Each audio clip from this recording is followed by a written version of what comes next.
Guys આપણે આવી ગયા છે ફરી સાંજની રસોઈ માટે. મારા છોકરાઓને આજે ખીચડી નથી ખાવી એટલે અમે મિસળ પાવનો બોમ્બે મિસળ પાવનો પ્લાન કર્યો છે. તો તે હું ઘરે બનાવીશ. મેં અત્યારે કઢાઈ ગરમ કરવા મૂકી દીધી છે. હવે હું એમાં તેલ એડ કરું છું. આપ જોઈ શકો છો.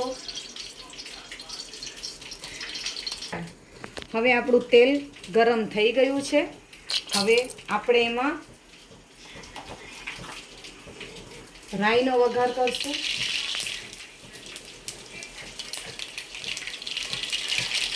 પછી આપણે એમાં જીરું એડ કરશું. આપણે એમાં લસણની પેસ્ટ મેં પહેલાંથી કરી રાખી છે એ એડ કરશું.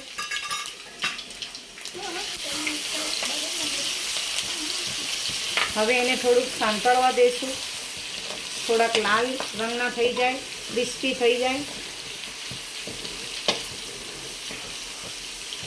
આપ જોઈ શકો છો તે બ્રાઉન કલરના થઈ ગયા છે. હવે તેમાં મેં પહેલાંથી જ ડુંગળીની પેસ્ટ રેડી કરીને રાખી છે તે એડ કરું છું.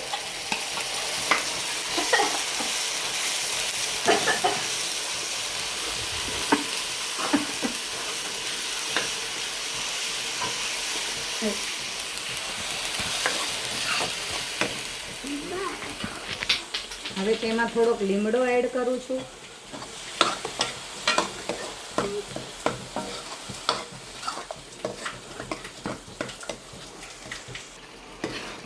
હવે થોડુંક બ્રાઉન રંગનું થઈ ગયું છે. હજી હું એમાં થોડીક મરચાંની પેસ્ટ એડ કરીશ.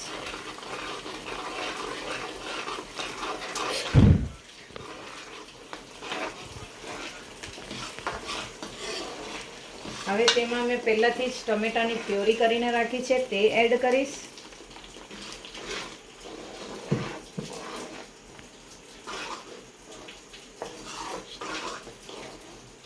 પછી એમાં મારા બધા મસાલા છે રાઈ, જીરું, મીઠું, ગરમ મસાલો એ એડ કરીશ.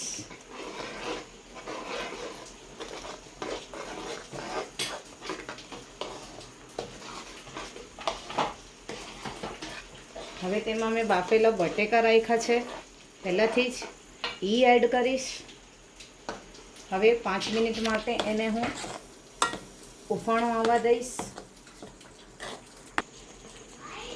હવે ગાઈસ તમે જોઈ શકો છો કે એને સારો ઉફાણો આવી ગયો છે. બધો મસાલો બરોબર મિક્સ થઈ ગયો છે. અને મેં એને પહેલાંથી જ બાફીને રાખ્યા છે ચણા, વટાણા, મિક્સ કઠોળ, જેને આપણે મિક્સ કઠોળ કહીએ છીએ. આપ જોઈ શકો છો. હવે હું એમાં એ એડ કરીશ. મિક્સ કઠોળમાં મેં મિક્સ કઠોળ બધું અત્યારે એડ કરી લીધું છે. તમે જોઈ શકો છો. હવે તેમાં તમારે જરૂર મુજબ પાણી મિક્સ કરવાનું છે.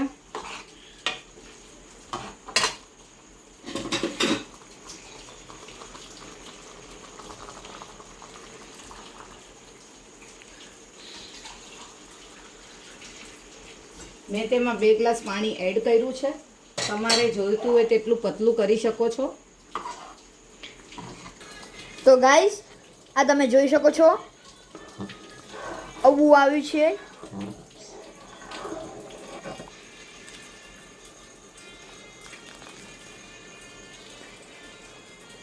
આવું સરસ મજાનું થયું છે. આનો ઉફાણો મસ્ત આવ્યો છે.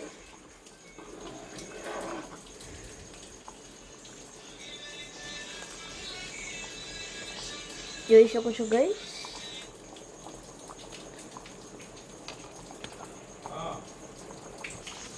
તો ગાઈસ તમે જોઈ શકો છો હવે એનો એકદમ ઉફાણો આવી ગયો છે. એટલે હવે હું ગેસ બંધ કરું છું અને છેલ્લે હું એમાં લીંબુનો રસ મેં પહેલાંથી કાઢી રાખ્યો છે. લીંબુનો રસ એડ કરું છું.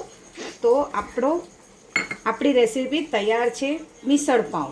હવે એના સાથે શું જમવાનું છે હું તમને નેક્સ્ટ વિડીયોમાં બતાવીશ. ત્યાં સુધી ટાટા બાય બાય.